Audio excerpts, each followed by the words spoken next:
오늘 사건은 잃는 사람에게 끊임없이 질문을 자아내게 만드는 사건입니다. 좋은 의도를 가지고 한 일인데 한 사람이 하나님으로부터 죽임을 당하는 끔찍한 사건.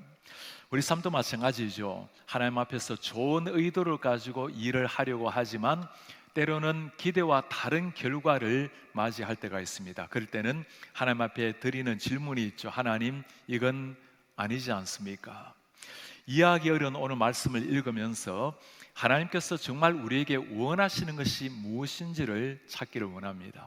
하나님이 바라시는 것을 바르게 알아야 신앙생활을 해도 바르게 할 수 있고, 열심을 내어도 하나님이 기뻐하시는 열심을 낼 수가 있을 겁니다. 다윗은 하나님의 법궤를 예루살렘에 가져오기를 결심을 합니다. 지금까지 하나님의 법궤는 기럇 여아림의 아비나답이라는 사람의 집에 68년 동안 머물러 있었습니다. 다윗은 참 철저하게 준비를 했습니다. 이스라엘 다스리는 많은 관원들, 그리고 모든 백성에게 이 사실을 알려주고, 그리고 이 사실을 하나씩 정교하게 준비를 해갑니다. 사실 사울은 그가 통치할 때는 이 법궤는 아무런 관심을 두지도 않았습니다. 이제는 예루살렘으로 법궤를 옮겨오려고 하는 다윗, 하나님을 특별히 사랑했고 열정을 내었던 그 다윗다운 모습이었습니다. 하나님도 이런 다윗을 보면서 굉장히 기뻐하셨을 겁니다. 법궤 운반이 시작이 되었습니다. 모든 백성은 법궤를 따라가면서 환호하면서 기뻐하고 절구했습니다. 준비부터 진행 과정까지 모든 게 다 순조롭게 좋게 보였습니다. 그런데 기돈이라는 곳에 도착을 했을 때가 문제였습니다. 하늘을 울릴 것 같은 모든 백성의 노래소리가 뚝 그치게 되어버립니다. 백성들의 환호가 사라지고 사람들의 모습은 마치 겨울바람에 얼어붙은 사람처럼 침묵이 흐르게 되었습니다. 무슨 일이 일어난 걸까요? 기돈 타작마당에 들어섰을 때 소들이 막 뛰고, 그 뛰는 모습에서 우사가 떨어지는 법궤를 떨어지지 않게 하려고 손을 내밀어서 법궤를 잡았습니다. 당연히 그냥 두면 안 되는 일이죠. 하나님의 법궤를 보호하기 위해서 손을 내밀어 법궤를 붙잡았는데, 오늘 그 상황에 하나님이 하시는 일은 굉장히 이해하기가 어렵습니다. 10절 말씀에 우사가 손을 펴서 궤를 붙들므로 하나님께서, 여호와께서 진노하사 치심에 그가 거기 하나님 앞에 죽으니라. 우사는 지금 여호와의 법궤를 보호하려고 손을 내밀었는데, 그 사건이 하나님이 진노하게 하셨고 하나님이 그를 치셔서 그 자리에서 죽는 사건입니다. 하나님의 궤를 떨어지는 것에서 보호하려고 손을 내밀었다면 잘한 일이고 하나님도 칭찬하실 일인데, 왜 이렇게 저주를 받아서 죽임을 당하게 되었을까요? 이 말씀은 하나님으로부터 우리가 하나님께 물어보고 싶은 심정입니다. 주님, 이러시면 안 되는 것 아닙니까? 그 우사의 마음을 주님이 아시지 않습니까? 오늘 이 사건을 바라보는 데는 두 가지의 시선이 필요되어질 겁니다. 하나는 사람의 눈으로 이 본문을 읽어내는 해석입니다. 인본주의적 해석이라고 말하죠. 다른 하나는 하나님께서 이 상황을 어떻게 이해하시는가, 보고 계시는가, 신본주의적인 눈, 신본주의적인 해석이 필요합니다. 사람의 눈으로 오늘 본문을 이해하게 되면 우리에게는 의문이 생기고 불만이 생길 수도 있습니다. 하나님의 눈으로 이 본문을 읽어야 하나님의 진심, 성경에 말씀하자고 하는 진짜 그 의미를 깨닫게 되는 겁니다. 오늘 법궤를 옮기는 데는 세 사람이 등장을 합니다. 법궤를 68년 동안 모셨던 아비나답이 나오고, 그의 아들 우사, 법궤를 손으로 만지다가 죽었던 우사가 나오고, 그리고 처음부터 끝까지 계획했던 다윗의 모습이 나옵니다. 세 사람 모두가 의도는 좋았어요. 하나님 앞에 바르게 하려고 했던 일이었습니다. 그러나 세 사람 모두의 가장 근본적인 문제는 의도는 선했을지라도 그것이 하나님이 원하시는 방법, 하나님이 원하시는 방향이 아니었습니다. 먼저 우리 아비나답이 어떤 사람인지 한번 살펴보기를 원합니다. 그의 집에 68년 동안 법궤를 모신 일, 그것은 참으로 귀하게 잘한 일이었습니다. 놀라운 것은 68년 동안 법궤를 모셨는데도 아비나답이 하나님의 아무런 복을 받았다라는 소식이 나와 있지 않습니다. 오늘 14절에 보면 오벳 에돔은 이 법궤를 3개월 동안 집에 모셨는데도 하나님이 그의 집과 그의 가족들에게 놀라운 은혜를 주셨다라는 말씀을 대조시키고 있습니다. 하나님의 법궤란 하나님의 영적 임재의 상징인데, 하나님이 함께 하시면 당연히 그 축복의 강물이 흘러야 될 텐데, 이상하게 성경은 아무것도 기록을 해놓지 않고 있습니다. 오히려 그의 아들 우사가 어떤 일이 일어나죠. 법궤를 손으로 잡았다가 죽임을 당하는 끔찍한 일이 일어납니다. 하나님 앞에서 축복을 받아야 될 가정에 오히려 아들이 죽임을 당하는 사건, 법궤로 말미암아 오히려 저주가 된 아픈 일이었습니다. 아비나답의 문제가 무엇이었을까요? 처음에 법궤가 그의 집에 들어왔을 때는 경외하는 마음으로 법궤를 보았을 겁니다. 그렇게 하루 이틀이 지나가고 1년, 2년, 10년이 지나가면서 점점 법궤가 평범한 하나의 궤짝으로 보이기 시작을 하는 겁니다. 경외감이 사라지고 나니까 하나님을 향한 진정한 법궤의 영광스러움도 사라져버리고 말았던 겁니다. 더 큰 문제가 무엇일까요? 자녀들에게 이 법궤가 어떤 의미인지, 이 법궤가 하나님의 그 영광스러운 임재를 어떻게 나타내고 있는지 그 올바른 신앙 교육을 하지를 않았다는 겁니다. 그로 말미암아 결국에 아들을 잃게 되는 아픔까지 겪게 되는 겁니다. 법궤라는 것이 무엇일까요? 법궤는 하나님의 율법과 하나님의 성품을 보여주는 상징물이었습니다. 그 법궤 안에 무엇이 있는지를 살펴보면 법궤가 무엇인지를 잘 깨달을 수가 있죠. 십계명의 두 돌판이 있었습니다. 하나님과 백성 간의 언약 관계를 보여주는 돌판입니다. 만나가 있었어요. 40년 동안 광야 생활에서 하나님이 그의 백성을 어떻게 지켜주셨는지를 보여주는 하나의 정표입니다. 아론의 쌍난 지팡이를 곳에 모셨습니다. 하나님이 일으키신 기적의 사건, 백성들을 두 손으로 축복하시고 기적으로 이끌고 계시는 하나님이 누구신지 보여주는 것, 하나님의 그 궤를 바라볼 때마다 이스라엘 역사에 행하신 하나님, 그들의 주인이 되시는 하나님을 경외하는 것이 그것의 목적이었습니다. 우리가 잘 아는 것처럼 법궤는 이스라엘 역사에 중요한 역할을 감당을 했습니다. 40년 광야 생활을 끝내고 가나안 땅으로 들어갈 때 먼저 제사장들이 법궤를 어깨에 메고 요단 강물에 발을 디딥니다. 흐르고 있었던 강물이 법궤를 맨 사람이 발을 디디자 강물이 그쳤고 그것을 평안하게 안전하게 건너갔습니다.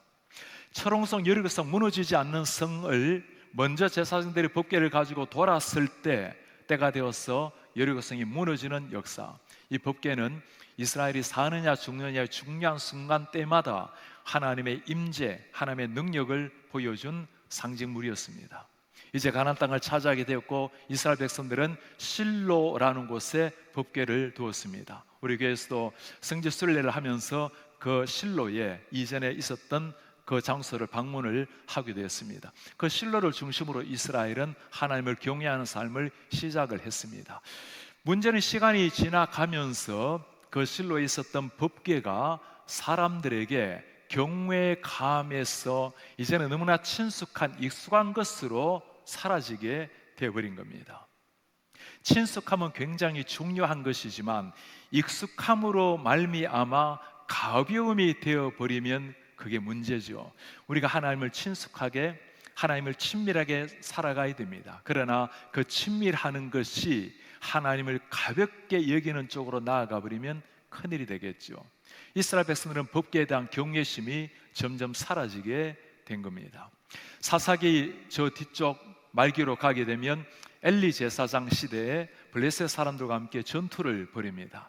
엘리 제사장의 두 아들 홈니와 비느하스가 이 법궤를 들고 전투 현장으로 나갑니다. 왜 그랬을까요? 그들은 이 법궤만 있으면 우리가 승리할 것이라는 종교적 신념을 가지고 있었던 겁니다. 성경을 보면 그 두 아들이 망령된 자라고 하나님을 경홀히 여기는 악을 행했던 자들이었습니다. 하나님을 향한 믿음은 전혀 없고 그냥 종교적 상징물을 가지고 나갔던 사람, 어떤 결과를 맞이하죠? 전쟁에서 패하게 되고 법궤도 블레셋 사람들에게 뺏기게 됩니다. 하나님을 상징했던 법궤를 빼앗겨버린 이스라엘 백성들. 문제는 그 다음이었어요. 블레셋 사람이 이 법궤를 가지고 다곤 신전에 둡니다. 다음날 가보니까 다곤 신상이 땅바닥으로 처박혀 있습니다. 하나님이 심판을 하신 거예요. 다른 곳에 두면 두는 곳곳마다 이 법궤로 말미암아 하나님이 그 블레셋 사람들을 치시고 그들을 심판하셨습니다. 도저히 어찌할 방법이 없어서 이 법궤를 다시금 이스라엘로 보내오십니다. 술에 실어서 보내는 거예요. 블레셋과의 국경지대가 베세메스라는 지역입니다. 베세메스 사람들이 법궤를 받아서 사람들이 법궤 안에 뭐가 있나고 궁금해서 들여다보다가 70명이나 되는 사람이 죽임을 당합니다. 하나님을 향한, 법궤를 향한 경외의 심이 다 사라져버린 모습을 보여주는 거예요. 두려워 빠진 이 베세메스 사람들이 법궤를 보관하지 못하고 다시 보냅니다. 그곳이 기럇 여아림, 우리가 오늘 읽은 성경 말씀에 나오는 지명입니다. 그리고 아비나답의 집에 이 법궤를 모시게 됩니다. 그렇게 모시던 세월이 68년의 긴 세월이 흐른 겁니다. 이 법궤를 모신다라는 것은 하나님을 모시는 것, 이스라엘 백성들에게 함께 해오셨던 하나님의 영적 임재를 체험한다라는 겁니다. 그러나 오늘 아비나답도 그의 가족도 시간이 지나가면서 하나님의 임재, 하나님을 향한 경외감을 상실해버린 상황이 되어버린 겁니다. 우리도 다 마찬가지죠. 하나님을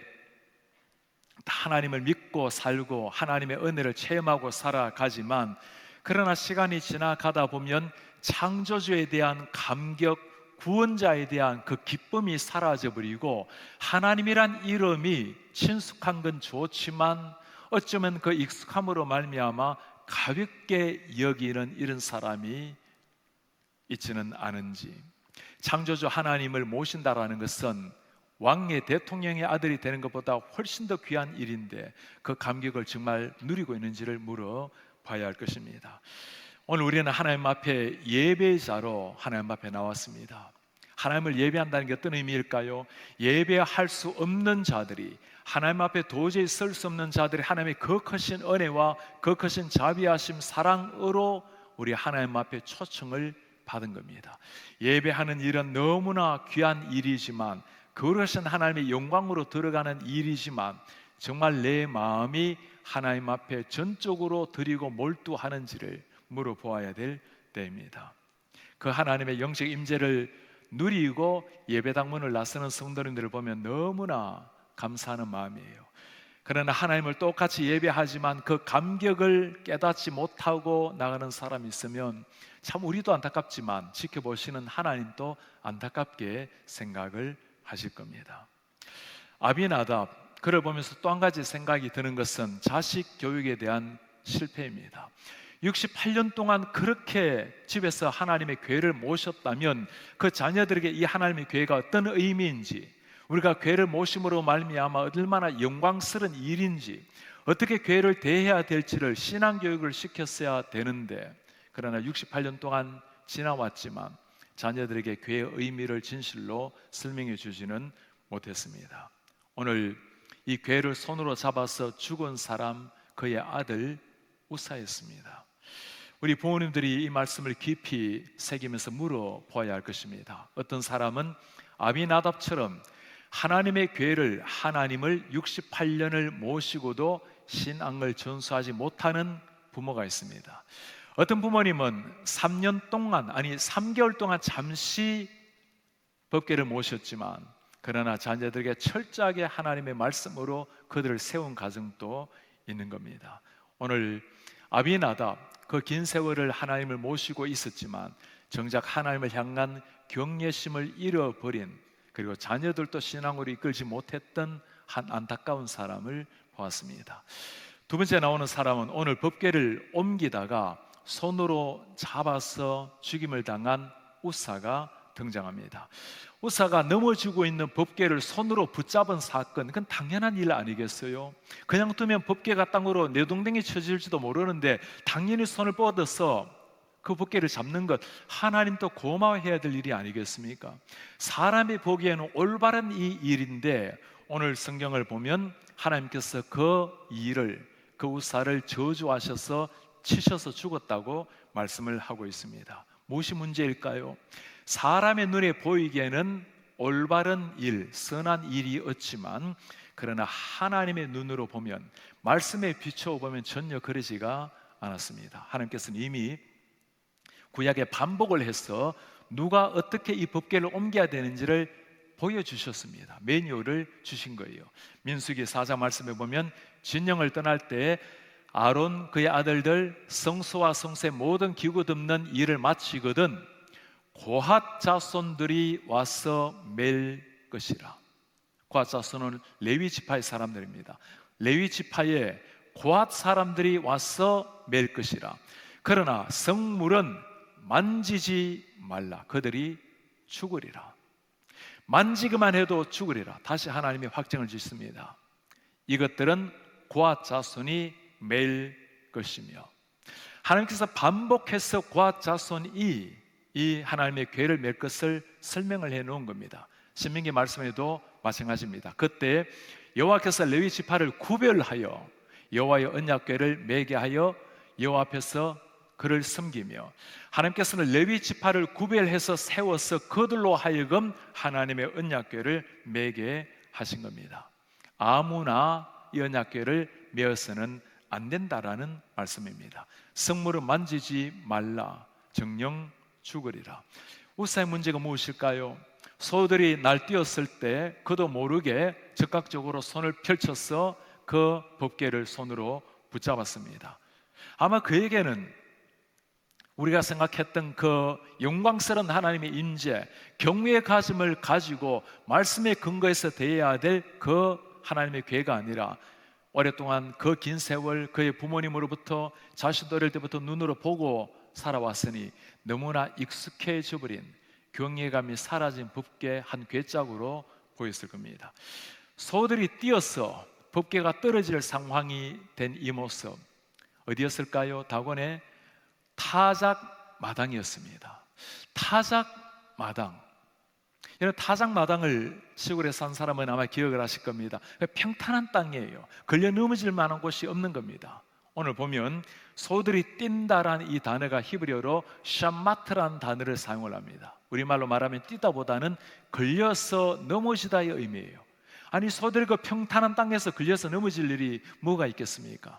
무엇을 말씀하려고 하는 걸까요? 하나님이 보시다가 이것은 아니라고 지금 경고를 주시는 거죠. 그럼에도 불구하고 하나님의 경고를 전혀 깨닫지 못하고 손으로 법궤를 잡고 있는 우사, 하나님의 말씀에 만지지도 말라고 하시는데 말씀을 어겼던 한 사람이 비참하게 죽는 모습을 보고 있는 겁니다.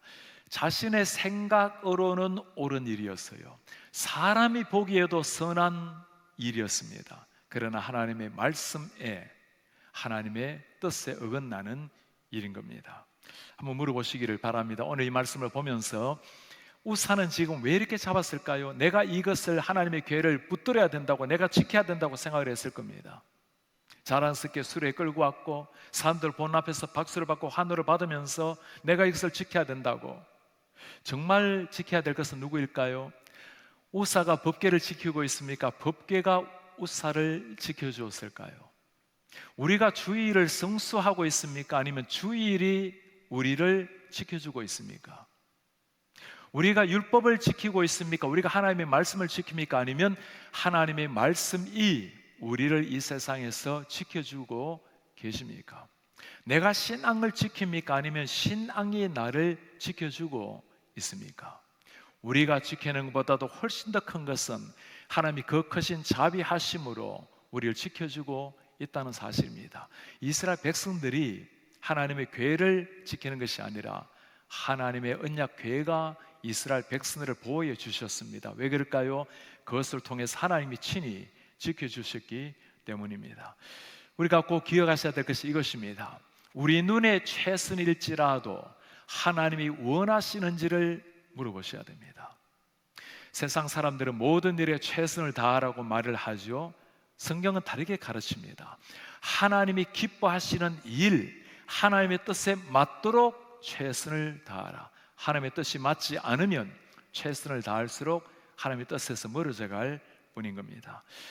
우사의 비참한 죽음을 보면서 우리는 또 다시 한번 아비나답의 가정교육을 생각할 수밖에 없습니다. 그 긴 세월 법궤를 모시고 있었지만 사랑하는 자녀들에게 하나님을 경외하는 신앙을 물려주지 못했던 부모, 그로 말미암아 자식의 비참한 죽음을 가져오게 된 겁니다. 지난 한 주간을 보내면서 우리는 참 세상의 아픈 뉴스 때문에 눈물을 많이 흘렸지만 또 한국 사람으로서는 너무나 자랑스러운 스토리에 온 국민이 행복했습니다. 손흥민 선수가 유럽에서 득점 왕에 등극을 하게 된 겁니다. 페널티킥 하나 없이 23골을 넣었으니 정말 기적 같은 일이라고 말할 수 있습니다. 손흥민 선수를 향해서 모두가 찬사를 주고 있지만 그를 잘 아는 사람은 그의 아버지의 교육에 집중을 합니다. 손웅정 아버지입니다. 그가 지난해 쓴 책이 하나 있습니다. 모든 것은 기본에서 시작된다. 지난해 10월에 책을 쓰는데 제가 그 책을 손에 쥐고는 그 자리에서 꼼짝도 아니하고 끝까지 다 읽게 되었습니다. 읽을 정도가 아니라 밑줄을 다 긋고는 그리고 컴퓨터에다가 그 중요한 메시지를 하나 다 받아 썼어요. 정말 한 사람의 책이었지만 참 많은 울림이 있는 가르침이었습니다. 그가 한 말입니다. 축구를 잘 하려면 운동 능력으로는 어림없다. 운동 능력을, 이 재능을 뒷받침해 줄 성실한 태도와 겸손한 자세가 필요하다. 운동선수는 축구 골을 많이 넣는 게 목적 아닌가요? 그게 아니라는 겁니다. 성실한 태도와 겸손한 자세가 더 중요하다. 정말 저에게 울림이 되었던 감동적인 문구는 이겁니다. 상대가 넘어지는 것을 보면 그 상황이 아무리 공을 툭 차면 골문으로 들어갈 수 있는 좋은 찬스라 해도 공을 바깥으로 차내라. 사람부터 챙겨라. 너는 축구 선수이기 이전에 사람이다. 사람이 먼저다. 6년 동안 하루도 빠짐없이 매일 새벽, 오후, 밤에 혹독하게 교육을 시켰던 아버지입니다.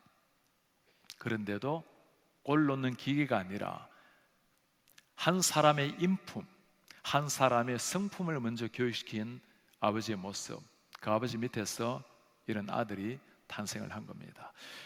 아버지가 어떻게 가르치는가, 어떻게 살아가는가가 결국에 자식이라는 열매를 맺게 되는 겁니다. 올바른 교육, 올바른 가치관 위에 그런 자녀가 탄생이 되는 겁니다. 우리 부모님 된 여러분들은 가정에서 내가 하나님을 어떤 분으로 모시고 있는지를 한번 생각해 보십시오. 나는 하나님을 어떤 모습으로 대하고 있는가? 우리가 주님을 만났을 때는 정말 긴장감을 가지고 경외하는 심정으로 하나님을 섬겼습니다. 시간이 지나감에 따라서 하나님이란 이름이 너무나 친숙해져 버려서 너무나 익숙한 나머지 가벼운 하나님으로 여기고 계시지는 않으십니까? 우리가 바라보는 하나님, 우리가 대하는 태도를 보고 우리 자녀들은 하나님을 향한 태도를 결정을 짓게 될 것입니다. 오늘 너무나 안타까운 두 사람의 모습을 보았죠. 68년 동안 하나님의 교회를 모시고 있었지만 정작 그 의미와 은혜를 깨닫지 못했던 아버지, 올바른 신앙교육을 받지 못해서 손으로 잡음으로 죽임을 당했던 우사 아들의 비참한 모습, 모두가 다 하나님의 눈으로 보았을 때 하나님의 말씀에 비추어 보아 엄청난 범죄를 저지른 사람이었습니다. 그럼 오늘 말씀을 읽어보면서 정말 하나님 앞에 잘못한 또 한 사람이 오늘 나오는 왕 다윗의 모습입니다. 물론 다윗의 모습은 그 시작은 동기는 선한 동기였습니다. 사울 시대 때는 이 법궤를 관심을 두지 않았어요. 그러나 다윗 왕은 이 법궤를 예루살렘에 옮겨서 우리가 귀하게 여기고 하나님께 물어보아야 되겠노라. 그의 시작이 어떻습니까? 3절에 우리가 우리 하나님의 궤를 우리에게로 옮겨오자. 사울 때에는 우리가 궤 앞에서 묻지 아니했다. 이제는 하나님 앞에 물어보자고 나오는 다윗인데 그의 1절부터 상황을 가만히 들여다보면 첫 단추부터 다윗은 잘못 꿰고 있는 것이 나타납니다. 1절에 보면 천부장, 백부장, 모든 군사 지도자들을 다 모았어요. 그들에게 이 사실을 알립니다. 여러분, 지도자들과 의논하는 것은 필요하지만 지금 다윗이 하나님께 묻기 위해서 법궤를 가져오는데 정작 하나님 앞에서는 전혀 물어보지 않는, 영적 지도자들에게는 한마디 물어보지 않는 이런 엄청난 우를 범하고 있는 겁니다. 다윗의 평소 때 삶을 여러분 기억납니까? 전쟁할 때마다 다윗이 묻습니다. 치러 갈까요? 하나님이 가라고 하시면 올라갑니다. 하나님이 올라가지 마라고 하면 아무리 이길 수 있는 상황에도 멈추는 것이 다윗이었습니다. 이런 다윗을 두고 성경이 뭐라고 말하죠? 다윗이 어디를 가든지 여호와께서 그를 이기게 하시니라. 그럼 오늘 결정적인 순간에 하나님의 뜻을 묻지 않았던 다윗, 아마도 그는 이제 왕이 되어서 많은 백성을 하나로 묶기를 원했을 겁니다. 하나님의 궤라는 것을 가지고 온 백성이 하나 되기를 원했던 왕의 통치를 위해서 그것을 사용하려고 했을지도 모릅니다. 우리의 신앙은 미리 결정을 해놓고 하나님의 축복을 기다려서는 안 되는 겁니다. 하나님이 원하시는 그 일을 해야 하나님의 은혜가 임하게 되는 거죠. 다윗은 결정을 하고 난 다음에 일사불란하게 움직였습니다. 나라의 모든 지도자들을 다 모으고 온 나라 백성들 3만 명이나 된 사람들을 다 불러 모았습니다. 그리고 법궤를 따라서 사람들이 따라가면서 노래하며 환호를 했습니다. 8절의 말씀을 합니다. 다윗과 이스라엘 온 무리는 하나님 앞에서 힘을 다하여 뛰놀며 노래하며 수금, 비파, 소고, 제금, 나팔로 연주하니라. 사람의 눈에는 완벽한 모습이었습니다. 다윗과 지도자들과 모든 백성이 하나가 되어서 기뻐하며 춤추는 이 모습, 사람의 눈에는 완벽한 모습인데, 그러나 하나님의 눈으로 한번 들여다보세요. 말씀의 눈으로 이 본문을 한번 다시 보시길 바랍니다. 다윗은 결정적인 두 가지 실수를 하고 있는 겁니다. 레위 지파를 구별해서 여호와의 언약궤를 메게 했지만, 지금 언약궤를 메고 있는 사람이 누굽니까? 레위 지파가 아니라 아비나답의 아들 우사와 아히오였습니다. 또 하나의 심각한 문제가 무엇일까요? 법궤를 메는 것은 레위 지파가 해야 될 일인데 지금 법궤를 메고 있는 것은 레위 지파가 아니라 평범한 한 가정의 아들이었습니다. 그리고 이 레위 지파가 어깨에 메고 와야 될 하나님의 궤를 수레에 싣고 서로 하여금 끌게 한 겁니다. 하나님이 그토록 말씀을 하시는데 그 말씀을 전혀 시행하지 못하고 있는 이런 다윗의 모습, 다윗의 그 마음이 순수하지 않은 것은 아니죠. 새 수레라고 본문에 나옵니다. 아마도 아무도 사용하지 않았던 새로운 수레를 특별히 만들어서 아마도 찬란한 금으로 치장을 했을지도 모르겠어요. 다윗의 마음은 참으로 귀했지만 그러나 하나님의 말씀대로 뜻대로가 아니었던 겁니다. 여러분, 소들 하여금 끌게 만든 게 누가 한 일이죠? 블레셋 사람이 이 궤를 돌려보낼 때 그들이 사용했던 방법이었습니다. 이 상황을 보면서 3만 명을 동원하는 것보다 그 수많은 사람이 하나님을 찬양하는 아름다운 악기보다도 하나님이 원하시는 것은 하나님의 말씀대로, 하나님의 방법대로 행하시는 일이었습니다. 아비나답과 우사와 다윗의 범죄는 성격이 달라요. 그들은 신앙교육을 받지 못해서 하나님 앞에 경외심을 잃어버려서 일어난 일이지만, 그러나 한 나라의 왕이 하나님의 말씀을 바르게 숨기지 못했을 때는 한 나라 백성이 하나님을 향한 경외심, 영광을 잃어버리는 엄청난 사건이었습니다. 우사는 그렇게 참 안타깝게도 법궤를 잡음으로 그 자리에서 죽임을 당했습니다. 이 정도 되면 다윗이 그 모든 민중들의 군중들의 환호 소리도 다 사라지고 침묵이 흐르는 그 순간, 그럼 다윗이 정신을 차려야 되겠죠. 내가 이것이 아니었구나. 회개하고 나아가야 될 다윗이 어떻게 반응을 합니까? 여호와께서 우사의 몸을 찢으셨으므로 다윗이 노하여 그곳을 베레스 우사라 부르니 그 이름이 오늘까지 이르니라. 다윗이 노하여, 지금 다윗이 노해야 될 때가 아니죠. 하나님 앞에 나아가서 무릎을 꿇고 눈물로 회개를 해야 될 이 다윗이 분노하고 있는 이런 모습, 모든 것이 완벽하게 준비가 되었습니다. 사람의 눈에 보면 아비나답도 우사도 다윗도 다 잘한 일이에요. 그러나 하나님의 눈으로 보면 말씀대로가 아니었습니다. 하나님이 원하시는 대로가 아닌 거예요. 신앙생활 가운데 이럴 때가 왜 없겠습니까? 우리가 하나님을 하나님답게 모시는 것이 어떤 것이죠? 세상에서 내가 기독교인이라고 밝히는 것, 요즘 같은 세상에 참 쉽지 않은 일입니다. 식사를 하면서 사람들은 눈이 있지만 그러나 조용히 하나님 앞에 감사의 기도를 드리는 것 다 귀한 일입니다. 정기적으로 주님 앞에 예배 참석을 하고 신앙생활하는 것 다 귀한 일입니다. 그러나 하나님이 더 원하시는 것은 평소의 삶에서 하나님 말씀 앞에 살아가고 있는가? 오늘 휴일을 맞이했지만 이렇게 주님 앞에 예배하러 나온 우리 사랑하는 성도님들 얼마나 귀한 일이겠어요. 하나님이 다 지켜보고 기뻐하십니다.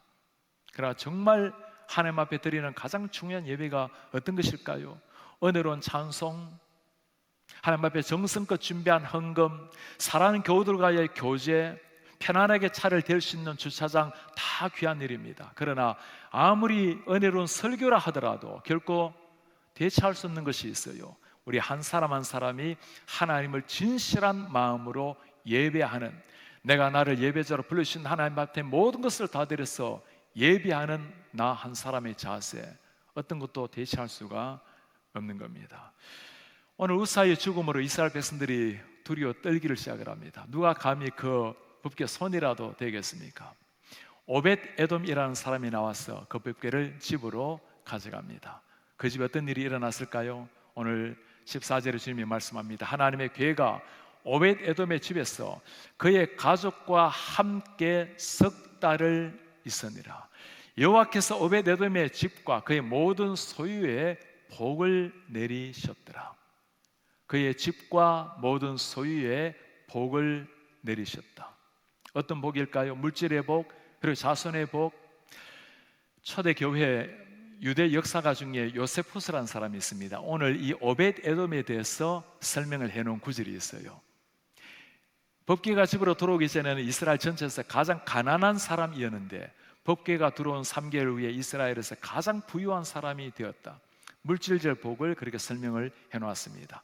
성경에서는 오벳 에돔의 복을 정말 귀하게 설명을 해놓았어요. 그 오벳 에돔과 그의 자손들이 여호와의 집에 문지기로, 성전의 문지기로 생활했다고 나와 있습니다. 다윗의 고백이 기억납니까? 내가 왕궁에 사는 것보다 내 아버지 집에 문지기로 있는 것이 더 좋습니다. 그리고 그 오벳 에돔의 자손들 62명을 다 이름을 기록을 하면서 하나님께서 그들을 평생에 영원히 기억하도록 성경의 이름을 기록해 놓은 겁니다. 제가 그 사람 이름 하나를 다 불러주고 싶은 그런 심정이에요. 얼마나 하나님이 그들을 축복을 하시는지. 오늘 우리는 하나님 앞에서 참 비통스럽게 안타깝게 생명을 잃었던 우사의 스토리를 읽었습니다. 아버지도 그 신앙을 물려주지 못했고 근본적으로 하나님 앞에서 올바른 신앙으로 말씀으로 살아내지 못했던 다윗의 안타까운 모습도 보았습니다. 아마도 다윗은 법궤를 통해서 온 이스라엘 백성들을 하나로 묶으려고 했을 겁니다. 이제 통치를 시작하면서 백성들의 마음을 하나님께로 모으고 하나로 묶기를 원했던 다윗, 하나님께서 이런 다윗을 좀 더 잘 세워주셨으면 얼마나 좋으실까라는 그런 아쉬운 마음도 들어요.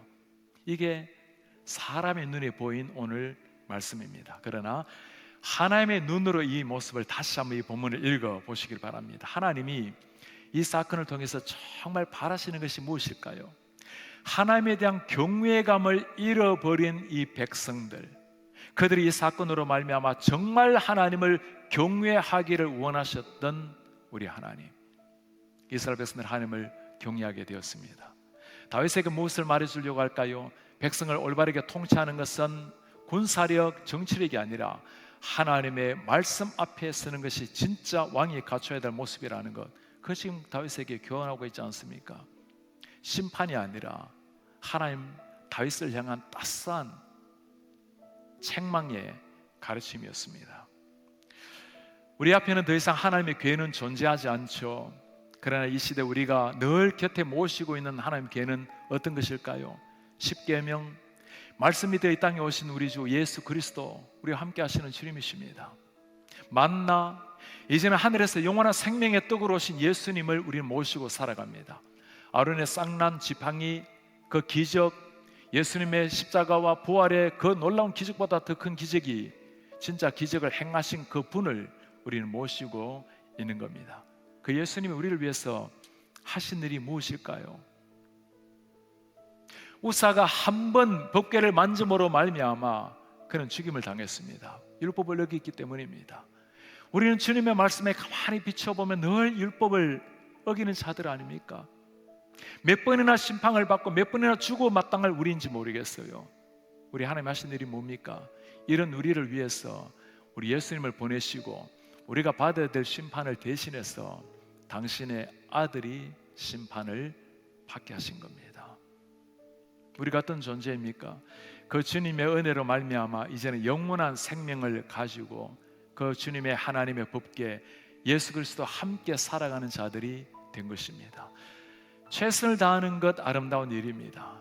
좋은 계획을 세우는 것 필요한 일입니다. 그러나 하나님의 말씀의 거울에 비추어 볼 때 그때 하나님이 정말 원하시는 것이 무엇인지가 나타납니다. 매 순간 하나님의 말씀의 거울 앞에서 하나님의 뜻을 이루어 드림으로 우리 하나님을 정말 기쁘시게 만드는 이런 하나님의 사람들 되시기를 주 이름으로 축복합니다. 다시 일어나셔서 말씀을 가슴에 새기면서 함께 우리 찬양하기를 원합니다. 주, 우리는 연약합니다. 우리 오늘을 힘겨워합니다. 주님의 뜻을 이루며 살기가 너무나 부족합니다. 그러나 한없는 주님의 은혜 온 세상에 넘칩니다. 우리 매일 쓰러지지만 그날에 우리를 이루실 주님, 우리 주님은 완전하십니다. 주여, 우린 연약합니다. 우린 오늘 힘겨워합니다. 우린 오늘을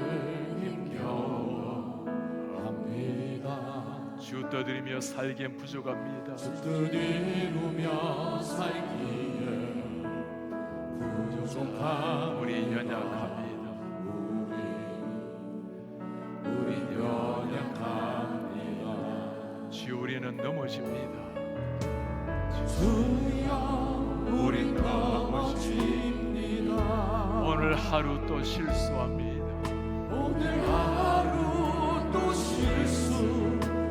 실수합니다. 주의 긍휼을 구합니다. 주의 긍휼을 구하는 죄인입니다. 우리는 주를 바라보나이다. 우리 주만 바라봅니다. 한없는 주님의 은혜, 한없는 주님의 은혜 온 세상 위에 넘치나이다. 온 세상 위에 넘칩니다. 가릴 수 없는 주 영광, 가릴 수 없는 주 영광, 온 땅 위에 충만하나이다. 온 땅 위에 충만합니다. 주님만 우리는 그 길을 따라갑니다.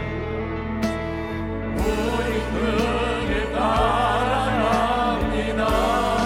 그날에 우리를 이루실 주여, 그날에 우리를 이루시 주는 완전합니다. 한없는 주님의 은혜, 한없는 주님의 은혜, 온 세상 위에 넘치나이다. 온 세상 위에 넘칩니다. 가릴 수 없는 주의 영광, 가릴 수 없는 주 영광, 온 땅 위에 충만합니다. 온 땅 위에 충만합니다. 주님만이 주님만이 길이오니 우리는 그 길을 따라갑니다. 우리 그 길 따라갑니다. 그날에 우리를 이루실 주여, 그날에 우리를 이루시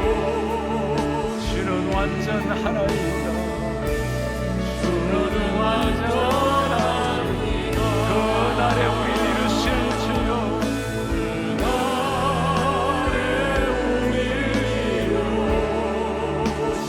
주는 완전합니다. 주는